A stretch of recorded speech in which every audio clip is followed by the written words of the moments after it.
አዎ ከአንድ ሳምንትም በላይ እኮ አብርሃም ጠፍተህ ከልጅ ርቀህ እኮ አይተናል። እና አሁን ላይ በጣም አደራው ሲበዛ እርግጥ ነው እኔ በእርግጠኝነት የማስበው ምንድነው ታውቃላችሁ? አብርሃም በቃ አገር ለቆ ሊጠፋ ነው። በቃ እነዚህ ልጆች አገር ላይ ያስቀይሩት ነው። በቃ አገር ላይ ያስኪዱት ነው። ምንም አማራጭ የለውም። በቃ የመጨረሻው አማራጩን ነው ወሰደ። የስ ለሶስት ቀን አይመስልም በእውነት እዚህ ልክ ደግሞ እንደዚህ አደራ ብለኸኝም አላልኩም። አሽልክልኝ ሰሞኑ ግን ከባድ ነው። የአብርሃም በጣም አምሮበታል። በሰማ እርግጠኛ ነኝ አምረሽማ የሆነ ከባድ የሆነ ቡቲክማ ከፍቷል። ባለፈ ስታይል ቢባል ደግሞ ሰሞኑን ኮፍያ እያደረገ ነው እየመጣ ያለውና አብርሽን በጣም በከባድ ስታይል ልናገኘው ይመስለኛል። ፀጉሮቹ በዚህ በኩል እየወጡ ነው። አለባበሱ ምንም እየተቀየረ ነው ያለው። ስለዚህ አዲስ ሐሳብ አዲስ አመለካከት ይዞ ሊመጣ ነው ብዬ ነው የማስበውና አይ ቲንክ ከውስጥ ፀጉሩን ድሬድም አድርጎታልና ፍጹም በማናቀው ስታይል እየመጣ ነው አብርሽ። ምን ችግር አለው? ቆይ ልጅን አድራ ማለት የሚከብድ ነገር ነው እንዴ? ሳምንትም 15ም አንድ ወርም እኮ በቃ ማለት እዚህ ሳምንት አቃር ተጣቃለ እኮ። ግን ደግሞ በዚህ ልክ አደራ እባክሽ ልጅ እንዳንከባከብልኝ ልዑሌን አደራ ምናምን በጣም መሳሳለት ልጅ ነው፣ ብዙ ነገር ያየሁበት ልጅ ነው ምናምን ብሎ ነው። ስለዚህ ይሄ ማብራሪያ ግልጽ ነው እኮ በቃ አንዳንድ ሰው እኮ ሲሰናበት ነገር አለ። በጣም የሚርቅ ከሆነ በጣም አብዝቶ ይስማል፣ አብርዞት እንትን ይላል። የአብርሃም ግን በእርግጠኝነት ሩታ እንደጠረጠረችው ነው የሚሆነው። ምንም ይሄ እንትን አያስፈልገውም። እሺ ከቀጠል ደግሞ አጀሪት መጣች። አጀሪት ከመጣች በኋላ እንግዲህ አስባችሁታል።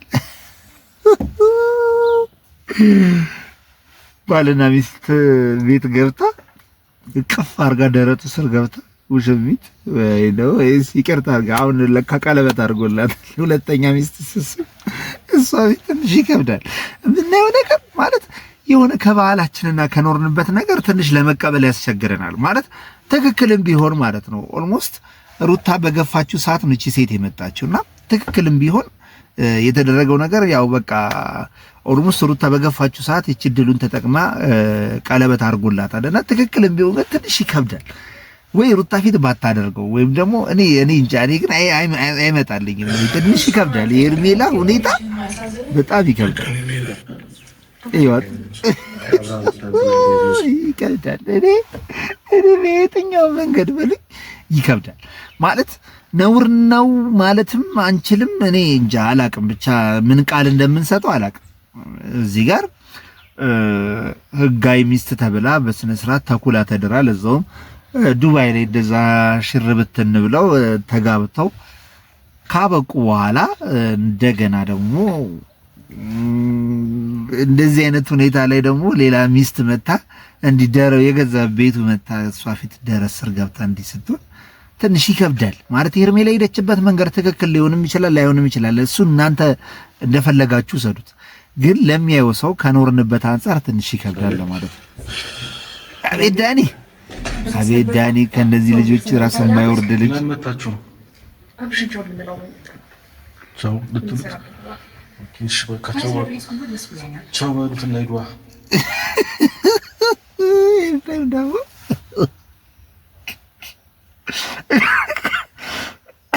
እኔ እኮ ኤፍሬም እንደው ግርም ይለኛል። ኤፍሬም የሚመጣበት እና ሪያክት የሚያደርግበት መንገድ ኤፍራ እኔ በቃ ስማ።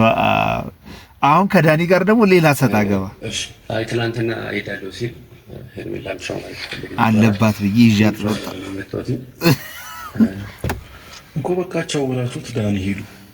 እኛ እያወራን ሶስት ወይ አብርሽ ፋፈሽ ብሏል። በጣም ነው ያማረበት። በጣም አምሮብሃል። ይሄ ውበት የደፋብህን በደንብ አድርገህ ለመጠበቅ ከነሱ መራቀን እኔ ትክክል ነው ብዬ አስባለሁ። ግን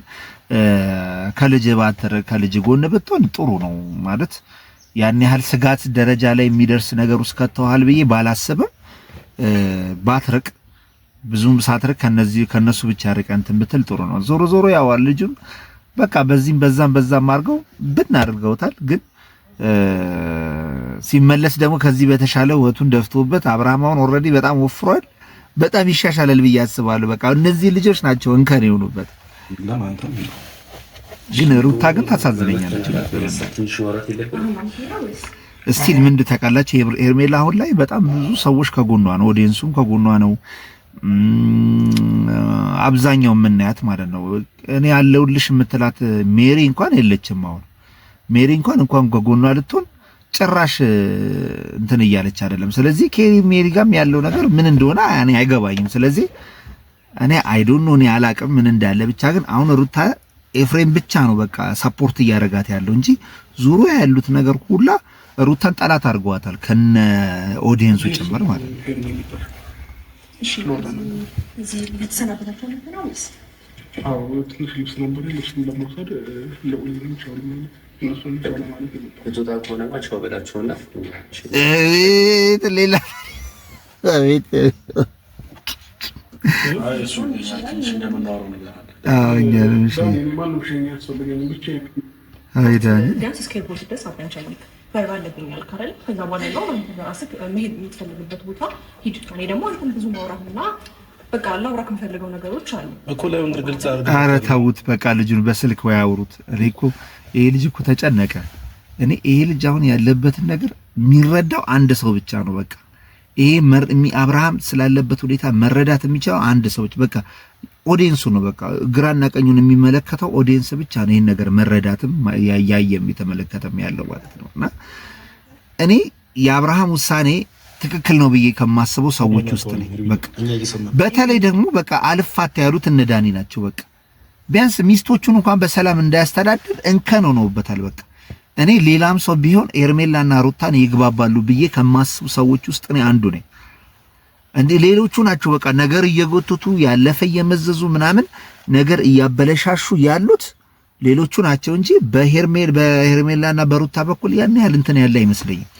እስቲ ተደዋውለው ይገናኛሉ፣ ይጨቃጨቃሉ፣ ቤት ውስጥ አንድ ላይ እንትን ይላሉ እና በቃ የማየው ነገር ሁላ እኔ ሁለቱ ተግባብተዋል ብዬ ነው የማስበው። አሁን እንከንና ችግር እየፈጠረ ያለው አንድ የተወሰነ አካል ነው። ያም አካል ማን ነው?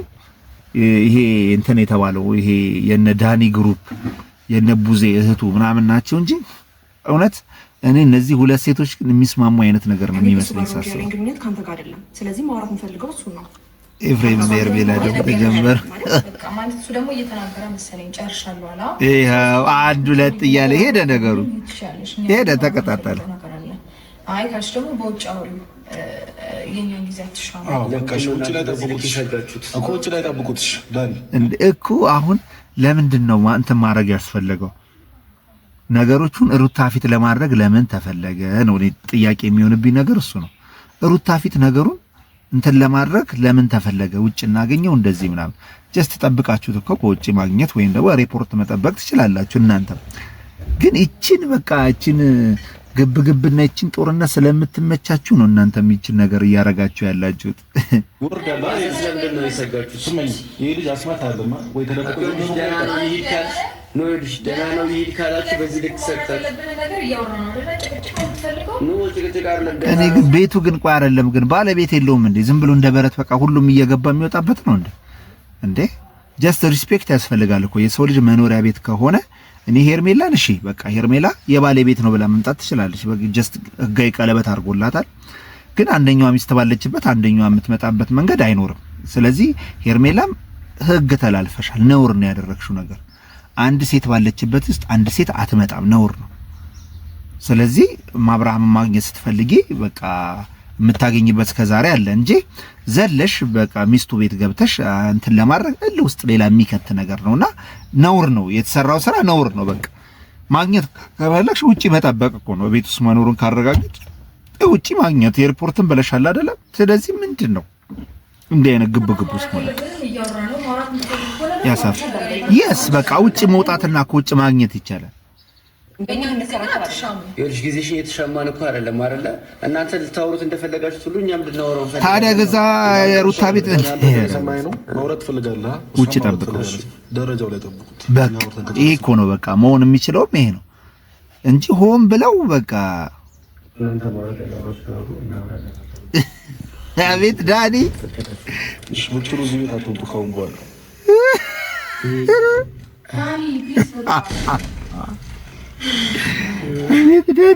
ዳኒ እኔ የእውነቴን ነው የምላችሁ ማለት ነው። የዳኒን ነገር ልንገራችሁ። ዳኒ ከሄርሜላ ጋር ራሱ ትዳር መስርቶ ቢቀመጥና ቢያር አብርሃምን አያስቀምጠው። እንደገና ሩታን ጎትቶ ይመጣል እዛ። ምን አለ በሉኝ። በእውነት ዳኒ ከሄርሜላ ጋርም ሆነ ሌላ ሴት ራሱ ቢያመጣ አያስቀምጠውም። ዳኒ አይፋታውም። በቃ በዚህ ህይወቱ ላይ አብርሃምን ወሳኝ ኩነት ሆኖ ቁጭ ብሎ ያለው ዳኒና ዳኒ ነው። በቃ ዳኒ እረፍት የሌለው ሰው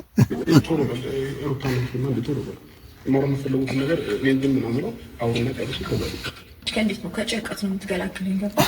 ሲቀጥል ደግሞ አውቃለሁ ትናንትና ልትሄድ እንደሆነ ለእኔ ነግረኸኛል፣ አግኝተኸኛል ምናምን ሁሉም ነገር በግልጽም ባይሆን አትሊስት ትንሽም ነገር ቢሆን ነግረኸኛል።